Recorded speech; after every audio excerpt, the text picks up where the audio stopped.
प्रकल्प नाही घेतले. सगळ्यांना आमच्या सरकारने भरभरून दिलं, तुम्हाला का सोडायचं?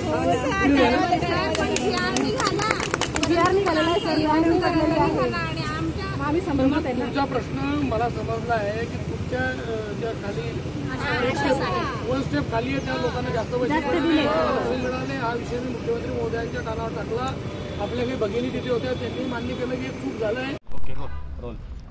नमस्कार, माझं नाव रुपाली महाजन. मी आशा सुपरवायझर म्हणून बोदवड तालुक्यामध्ये काम करते.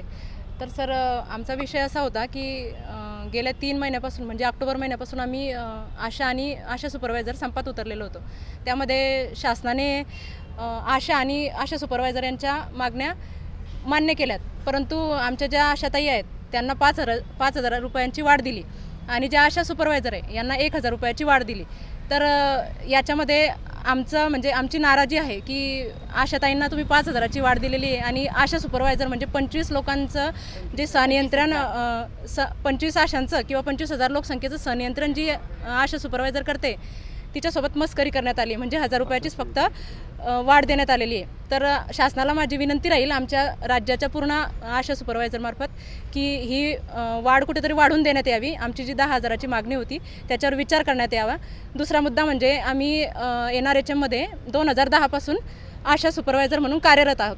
आमच्याकडे 2017पर्यंत कंत्राटीच्या ऑर्डरी पण आहेत, पण 2017 नंतर आमची कंत्राटी हा शब्द आमच्या ऑर्डरमधून काढण्यात आला आणि आमच्यासोबतचे जे इतर केडर होते त्यांची समावेशनाची प्रक्रिया आहे ती शासनाने आता सध्या सुरू केलेली आहे. तुमच्या ज्या मागण्या होत्या त्या पूर्ण नाही झाल्यात, म्हणून तुम्ही आता पुढचं पाऊल काय करणार, काय उचलणार? 2 जुलैला आमचा एक मोर्चा आयोजित केलेला आहे मुंबईला.